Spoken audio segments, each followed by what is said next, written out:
I still remember that first morning walking into the Trevor and Co office, a small advertising agency nestled inside a 3-story glass house in the Fremont district of Seattle. The rain was falling lightly. The scent of freshly brewed coffee lingered in the air, blending with the soft tapping of keyboards in a way that felt strangely comforting. That atmosphere made me feel as if I had finally found where I truly belonged. My name is Jessica Simpson. At the time, I was 34 years old and had just left an FMCG company to become the creative team leader at Trevor and Co, even though the company was young. I sensed a clear spirit within it, a belief in creating work that touched real emotions. That had always been my compass in the world of advertising, where emotional marketing was not just a slogan, but a matter of survival. I joined during a restructuring phase.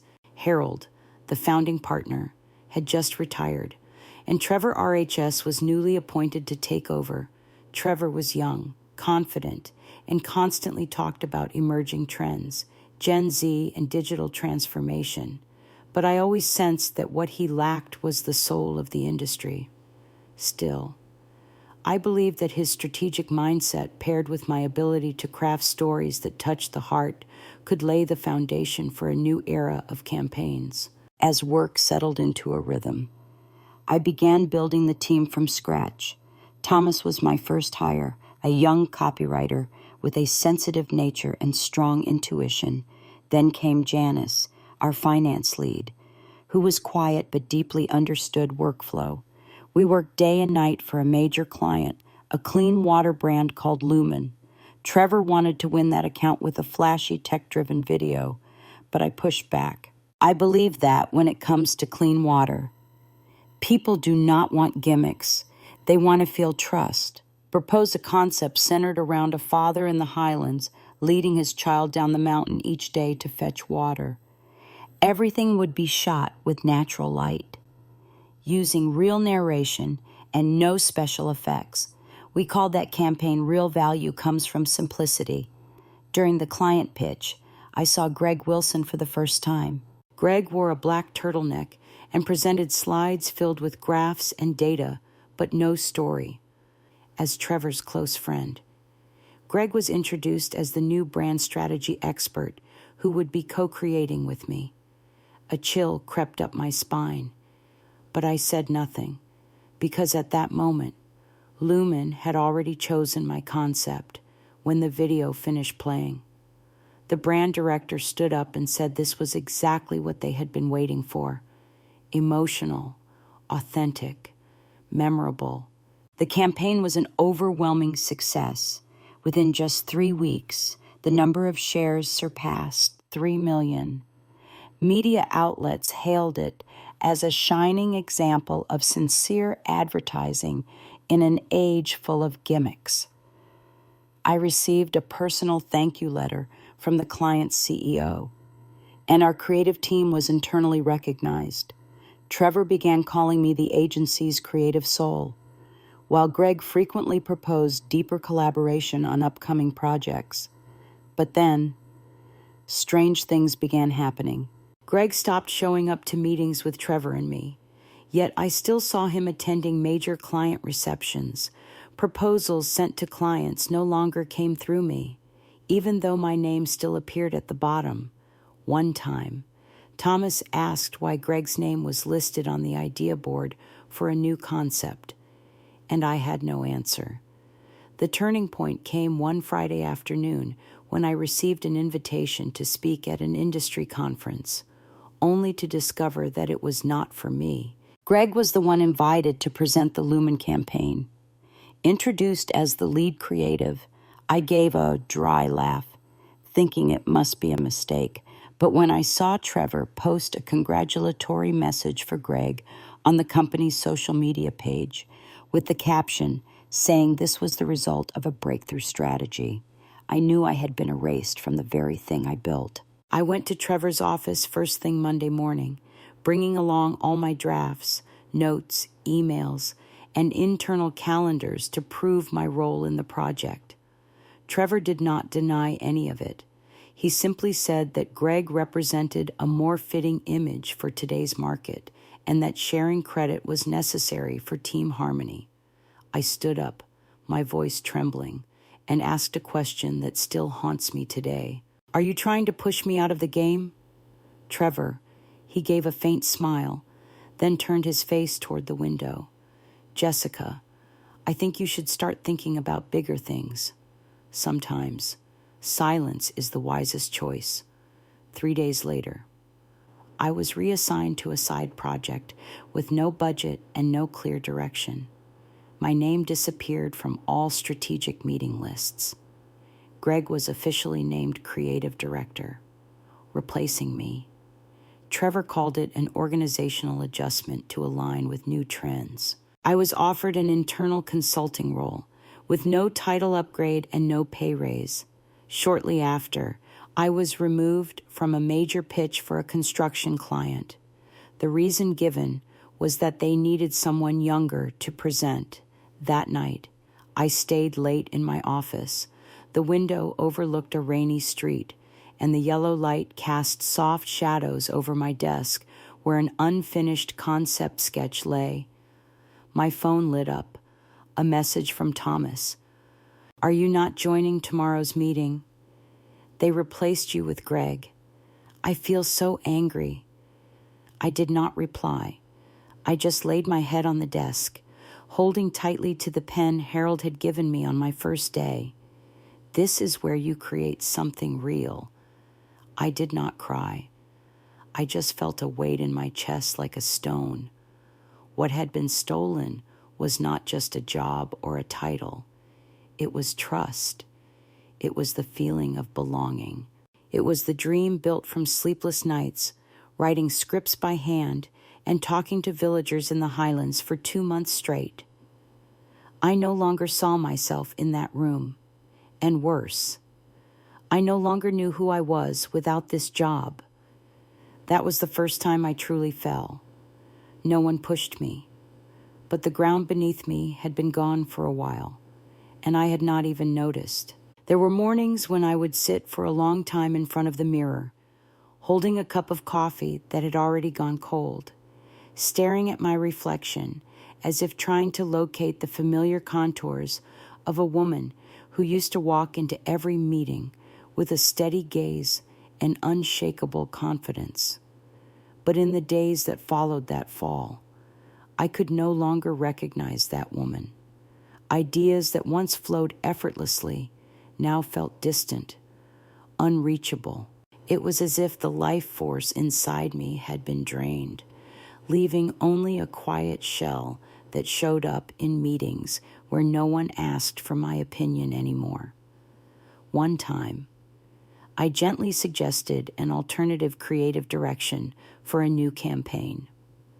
Greg laughed in front of the whole room, saying the era of emotional advertising was over and that the focus now should be on data and consumer behavior.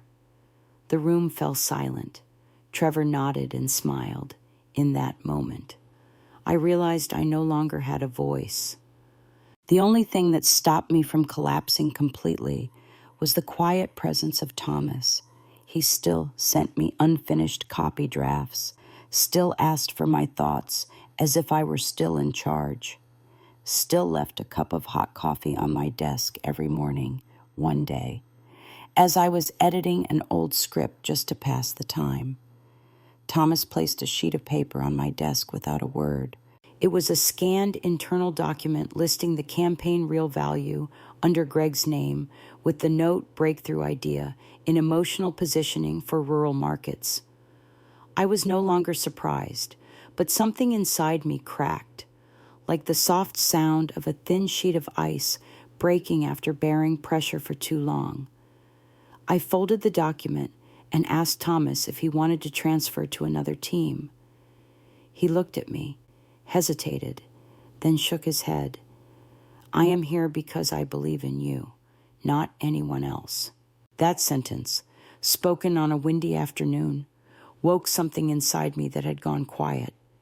I began arriving at the office earlier than everyone else, not to work, but to observe, I noticed Greg often came in late, barely read the briefs, and made most of his decisions based on whatever Trevor said. I noticed Janice still struggling with the budget, with media costs increasing inexplicably, but no one was asking why. I also noticed that several longtime clients who had once trusted me were now pulling away, quietly, without making a scene. I started writing everything down, not for anyone else, just to keep a structure in my own mind. I documented how the workflow was originally built, the approval steps, the storytelling methods that had made Lumen a success. I saved it all on a private hard drive. I did not email it. I did not share it. Not because I had a big plan, but because I did not want what was real to be completely erased just because someone preferred to replace everything with noise. One afternoon, as I walked past a small meeting room, I overheard Greg on the phone, his voice unusually tense. He was talking about a new deal with a major real estate client, but it sounded like things were falling apart because Trevor wanted to close the deal quickly, even though the concept had not been approved. I paused for a moment and kept walking. That evening, I stayed late with Thomas and asked if he could take a look at the client's concept portal. Thomas opened the laptop. He did not save anything, only skimmed through some details. The new client was Wilson Construction, and the final approver was Trevor's brother-in-law. I looked at Thomas and said one thing: from now on, keep a backup of everything related to Wilson. In the days that followed, I started reaching out to a few former partners, not to ask for help, just to ask how things were going and who they were working with now. One of them, Elaine, a brand director at a food company, invited me to lunch. During our conversation, she spoke frankly. Since you left the project, the tone has lost its soul. We are thinking about switching agencies. I promised nothing. I just listened and noted what she needed. On the way home, a thought I had never dared to consider began forming. If I were to start from scratch, would anyone walk with me when I got home? I opened my old laptop. On the desktop was a folder named Seeds. It was where I had saved ideas I had never shared, always thinking they were not ready or not big enough. I opened the files, reread every line, every short description, every insight under the warm yellow light. I could feel my heart pounding again. Those ideas were still alive. They still had value for the first time in weeks. I wrote a short email to myself, attaching a new strategy proposal with the subject line, starting over with what was stolen. I did not know what I was going to do with it. I had no idea how or if I could return to this industry, but I knew one thing for certain. I would no longer accept silence as my place. If they had erased me by stealing my title, I would come back with the truth I had created from the beginning.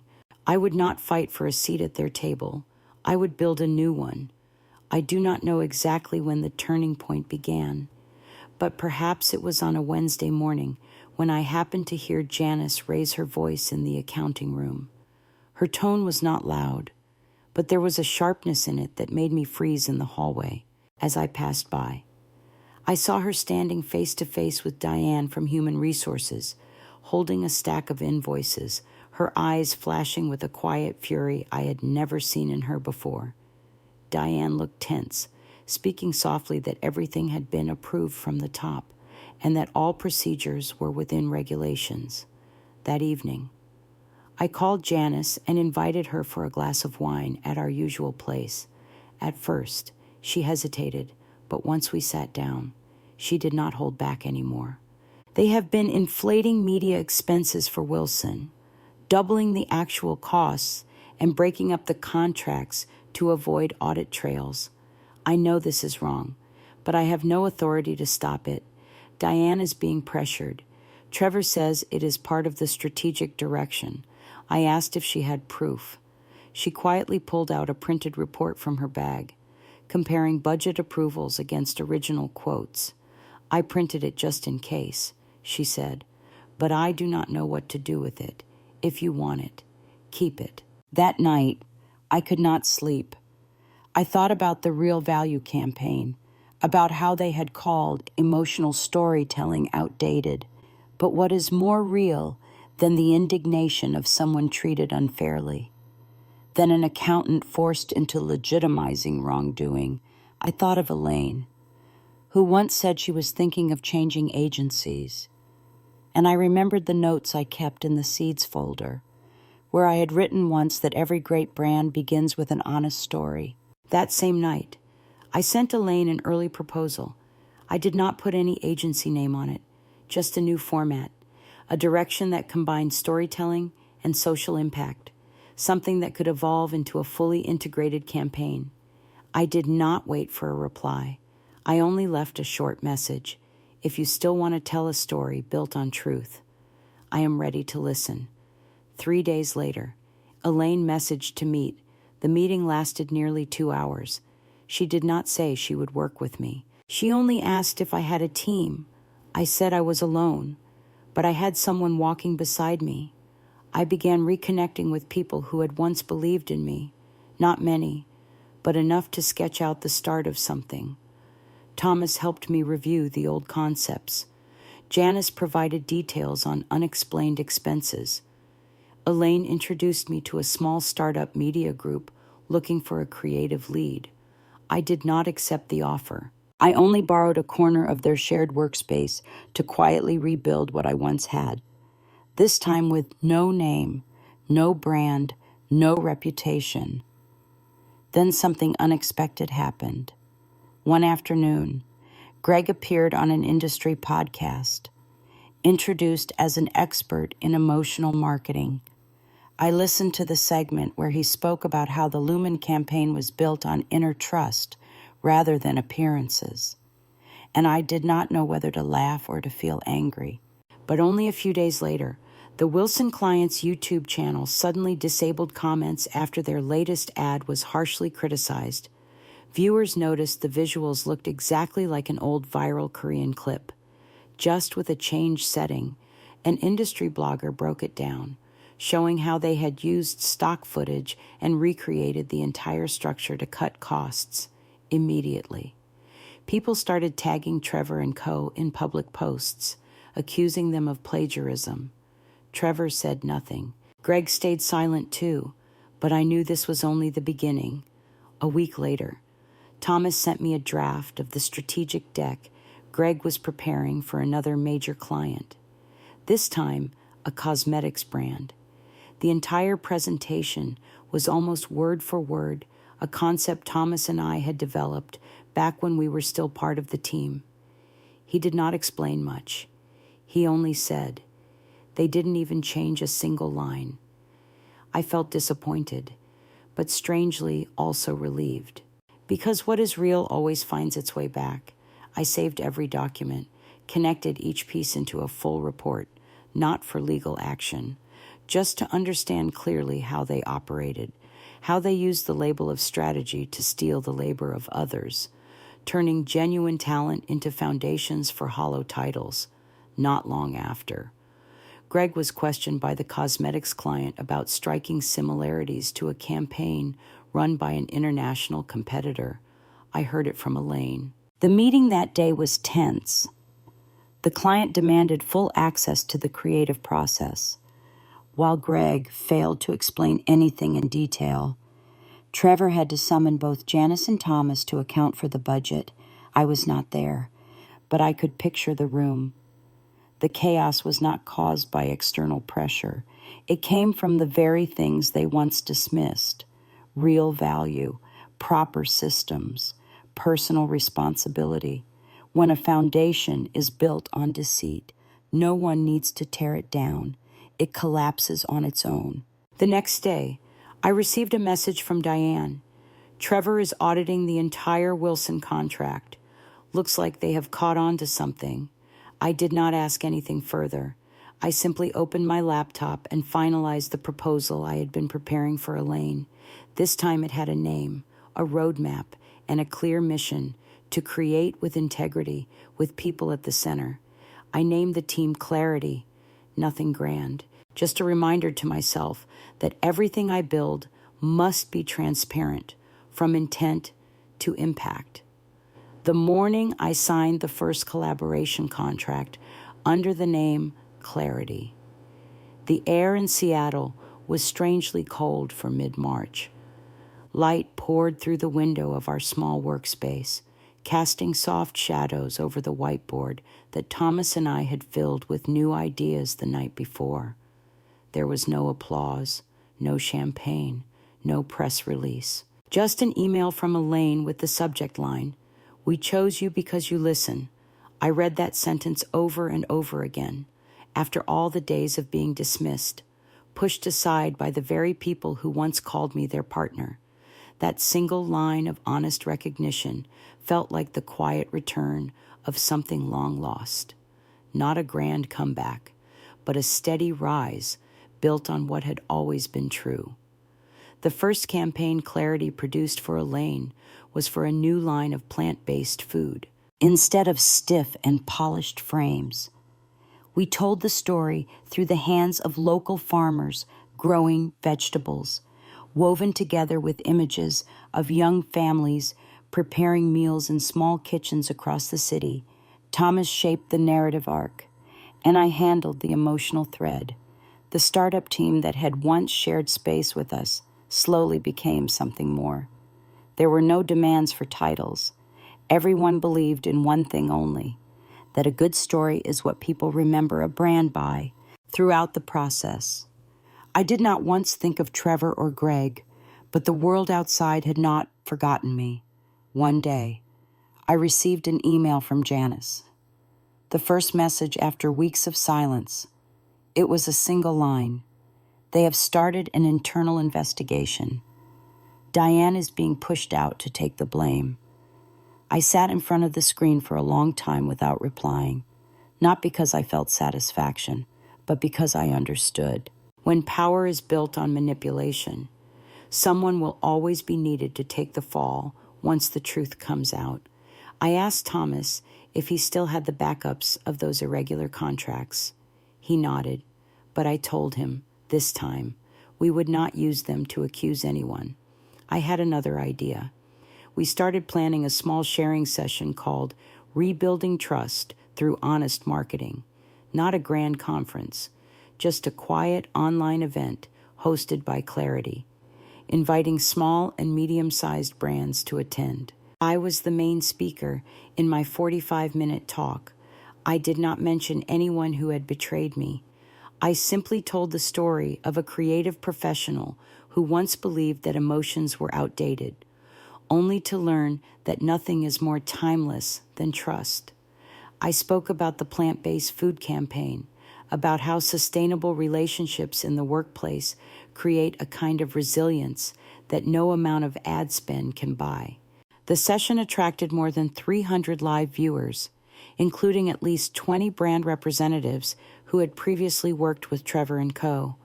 A week later, Clarity was contacted by 3 new clients. One of them used to be a key account of the old agency. They did not explain why they were leaving.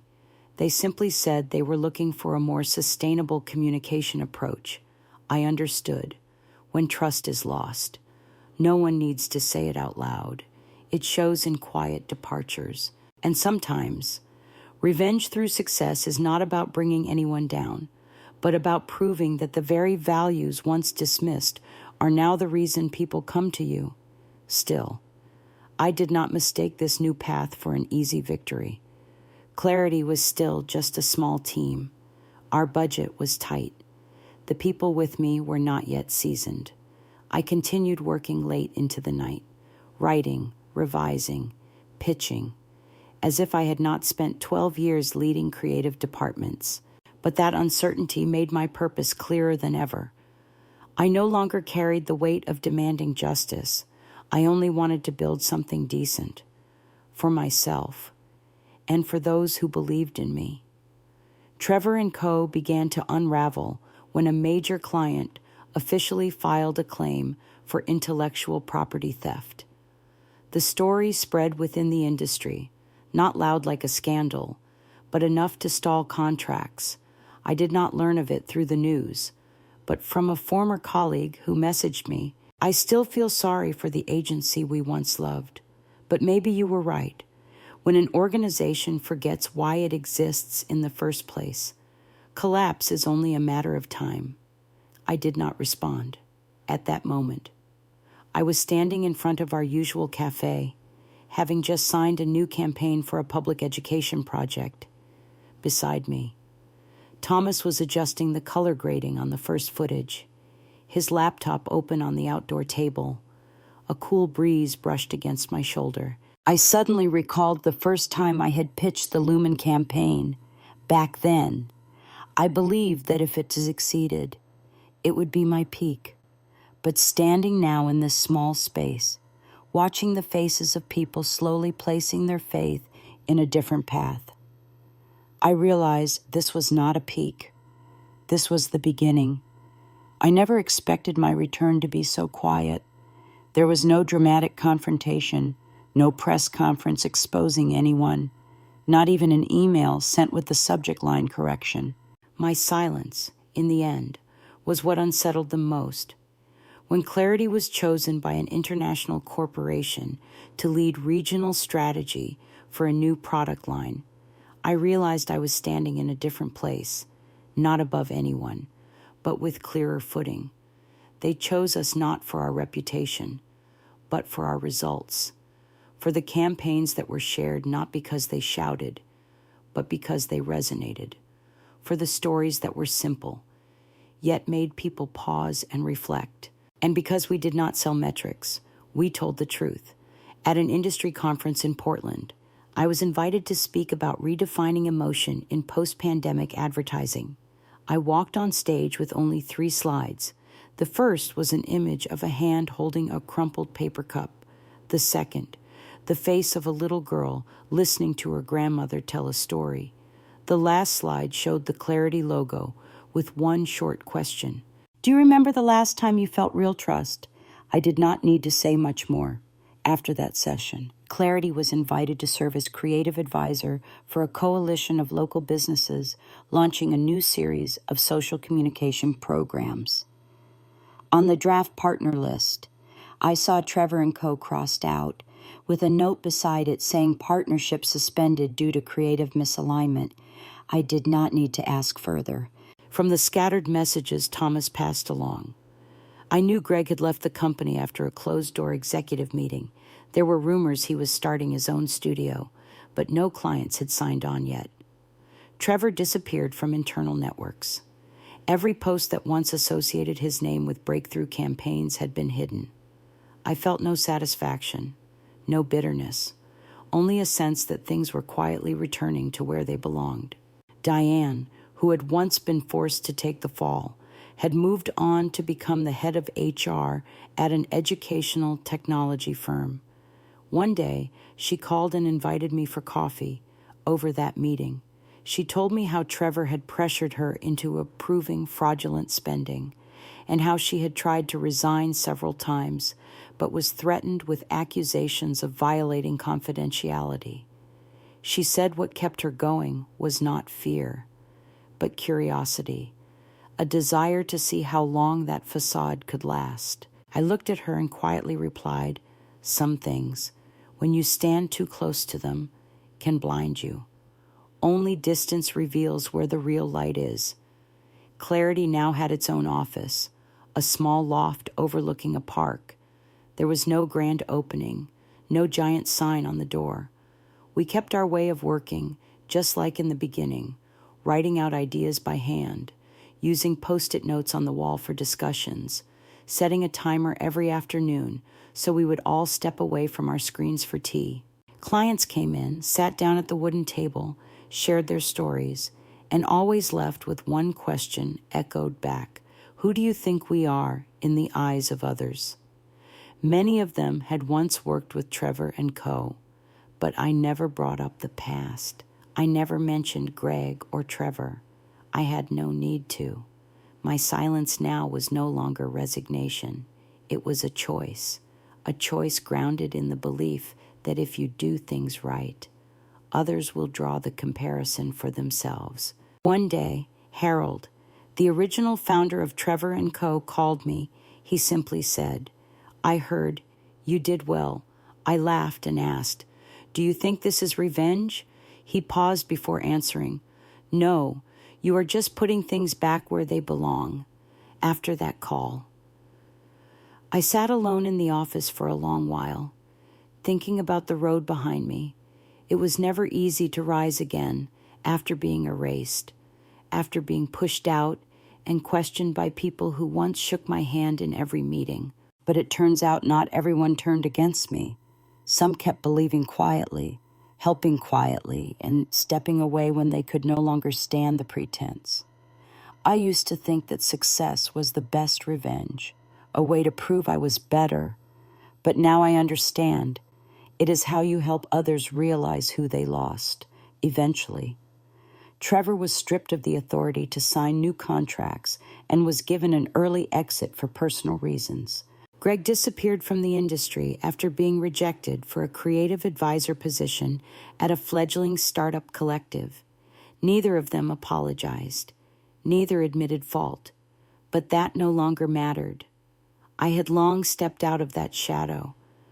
What I recovered was not fairness, but selfhood. The reason I entered this profession when I was 20.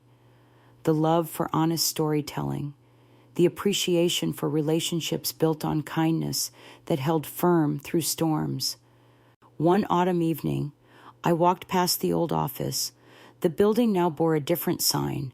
A group of new companies had taken the lease. I stood and looked up at the second-floor window, where Trevor's strategy room once was. Warm light glowed from within, but nothing felt familiar anymore. I reached into my pocket and touched the pen Harold had once given me.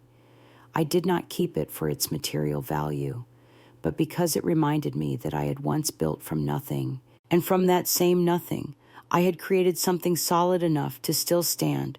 Someone once asked me why I never wrote a tell-all post to expose those who pushed me down. I only smiled, because the people who needed to know already saw. The ones who needed to understand eventually will, and those who thought they could erase someone through manipulation, well, their quiet decline is the clearest answer. As for me, I still show up to work every morning. I still begin meetings with one question: why are we telling this story? And by the end of each day, I ask myself once more, have I stayed true to what matters? Maybe revenge through success is not the peak. Maybe it is the point where you no longer need revenge at all, yet the outcome speaks for itself.